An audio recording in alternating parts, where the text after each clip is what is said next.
ভোটের আগে সিঙ্গুরে ফের রাজনৈতিক তাপমাত্রা চরমে। নির্বাচনকে সামনে রেখে এবার সরাসরি মুখোমুখি কেন্দ্র বনাম রাজ্য। কেন্দ্রীয় কৃষিমন্ত্রী শিবরাজ সিং চৌহান সিঙ্গুরে এসে তীব্র আক্রমণ শানালেন মমতা ব্যানার্জির সরকারের বিরুদ্ধে।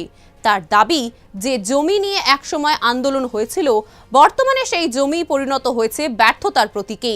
প্রশ্ন উঠছে, কৃষকের নামে রাজনীতি নাকি সত্যি উন্নয়ন? সিঙ্গুরের টাটা প্রকল্পের জমি পরিদর্শন করে কৃষকদের সঙ্গে কথা বলেন শিবরাজ সিং চৌহান।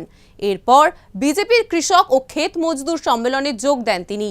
সেখানেই তিনি অভিযোগ করেন, সিঙ্গুরে না কৃষি হয়েছে না শিল্প এসেছে, শুধু ভোটের রাজনীতি হয়েছে। তিনি আবারও বলেন, 15 বছরেও যদি কোনো সরকার কৃষকের অবস্থার পরিবর্তন করতে না পারে, তাহলে তা স্পষ্ট ব্যর্থতা। আলু চাষিদের সঙ্গেও কথা বলে তিনি দাবি করেন, কৃষকরা ন্যায্য দাম পাচ্ছে না, ফসল মাঠেই পড়ে আছে, আর রাজ্য সরকার কোনো কার্যকর পদক্ষেপও নিচ্ছে না। তিনি ঠিক কি বলেছেন শুনুন। यहाँ आके बहुत दुखी है। मुझे लगता था कि सिंगूर आंदोलन के सहारे सत्ता की सीढ़ियां चढ़ी हैं ममता दीदी, उनने कम से कम वहां के किसानों की हालत तो बदली होगी, लेकिन कितने बरस हो गए, आज भी सिंगूर की जमीन ज्यों की त्यों पड़ी हुई है। ना वहां इंडस्ट्री आई और ना वहां खेती हो पा रही है। जो वादा था वो निभाया नहीं, वचन था वो पूरा नहीं किया। आज सिंगूर की धरती ममता की वादा खिलाफी का उदाहरण बन गई है, प्रतीक बन गई है कि कहते कुछ हैं और करते कुछ हैं। उस समय वो जो कह रही थी वो घड़ियाली आंसू थे। एक मुख्यमंत्री अगर चाहता तो इतने सालों में 15 बरस हो गए, उस धरती को बदल देता, उसका बेहतर उपयोग करता, किसानों की जिंदगी बदल देता, लेकिन उन्होंने नहीं किया। मेरे लिए बहुत तकलीफ की बात है। दूसरे, आज मैं इस खेत में खड़ा हूं आपके साथ, जहां आलू पैदा होता है।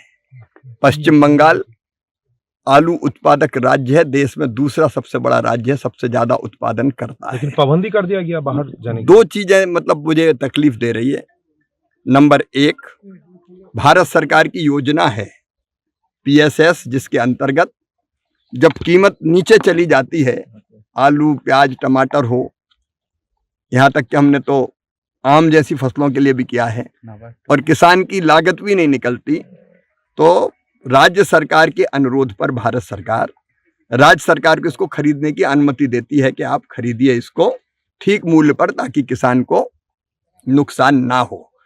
अगर ना खरीदना चाहे तो दूसरा तरीका और है कि जो एक रेट हम मॉडल रेट तय करते हैं, लागत वगैरह सब निकाल के, जिससे किसान को घाटा ना हो, वो रेट और बाजार के रेट में जो अंतर है, उस अंतर को किसान व्यापारी को बेच, उस अंतर को सीधे किसान के खाते में डाल देते हैं। ये योजना भी, जिसको भावांतर भुगतान योजना भी कहते हैं।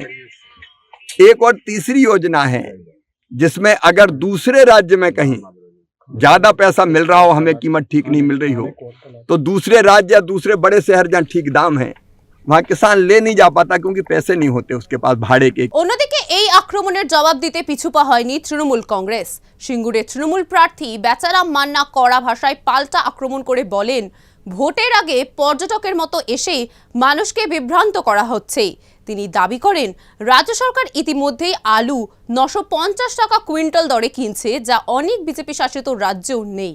পাশাপাশি কেন্দ্রের দিকেও আঙুল তুলে তিনি বলেন, সার, ডিজেল, পেট্রোলের দাম কমানো এবং রেল র্যাকের ব্যবস্থা করা হলে কৃষকরা আরও লাভবান হতেন। শুনুন কি বললেন তিনি। শিবরাজ সিং চৌহান জি, তিনি ভোট পাখি, পরিযায়ী পাখি।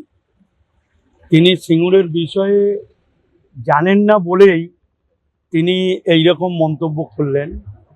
তবে প্রথমেই বলি, শিবরাজ সিং চৌহানজি যে জায়গায় আপনাদের দাঁড়িয়ে কথা বলেছে, সেই জায়গাটি একজন শিল্পপতির জমি, সেটা কৃষকের জমি নয়।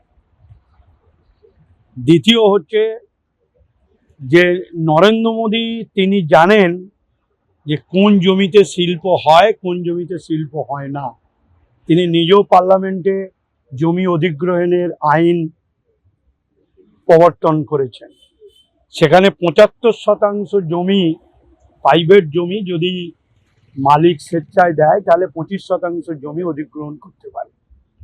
শিবরাজজির জানা নেই, যেটা প্রধানমন্ত্রী জানেন, যে জমিতে দাঁড়িয়ে রয়েছে পুরোটাই প্রাইভেট ল্যান্ড, এবং তিনি যে জায়গায় বক্তব্য রাখলেন সেই জায়গাটা একজন ইন্ডাস্ট্রিয়াল মালিকের একটা ইন্ডাস্ট্রিয়াল ছিল, কন্ডম ফ্যাক্টরি ছিল, আপনারা নিজেরাও জানেন। শিবরাজ সিংজির বন্ধুরা তৎকালীন সিপিএম বামপন্থী সরকার সেই সময় সেই কারখানাটিকে গুঁড়িয়ে দিয়েছিল। তাই এইরকম পরিযায়ী ভোট পাখি তারা এসে মানুষকে বিভ্রান্ত করছে। তার কারণ কিছুদিন আগে ওই জমিতেই দেশের প্রধানমন্ত্রী এসে তিনি একটাও শিল্প উন্নয়নের কথা বলেননি। এই ড্যামেজ কন্ট্রোল করার জন্য স্থানীয় বিজেপি নেতারা শিবরাজ সিং চৌহানকে এনে বলির পাঁঠা করতে চাইছে। আসল উনি মুখে যত বলছেন তিনি কৃষকদের জন্য কিছু করেননি। উনি জানেন না কোনো কৃষক ব্যক্তিগতভাবে কোনো বিদেশে আলু পাঠাতে পারেন না, সেটা উনি না জানেন না, আর না জানলেও তিনি অজ্ঞের মতো কথা বলছেন। আজকে ওনার জেনে রাখা উচিত পশ্চিমবঙ্গ পটেটো প্রকিউরমেন্ট স্কিমের মাধ্যম দিয়ে রাজ্য সরকার 950 টাকা কুইন্টল আলু কিনছে, যেটা ওনার ডবল ইঞ্জিন সরকার উত্তরপ্রদেশ, গুজরাট এবং পাঞ্জাবেও সেখানে কিন্তু কিনছে না।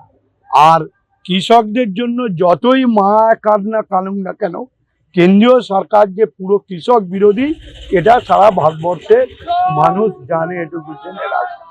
তো সেই জন্য উনি এসে যে কথা বলে গেলেন, ওনার যদি সদিচ্ছা থাকে তাহলে বিদেশে আলু রপ্তানির জন্য ছাড়পত্র, ভর্তুকি তিনি দিতে পারেন, কোনো রাজ্য সরকারের অনুমতির প্রয়োজন হয় না, এটা জেনে রাখবেন।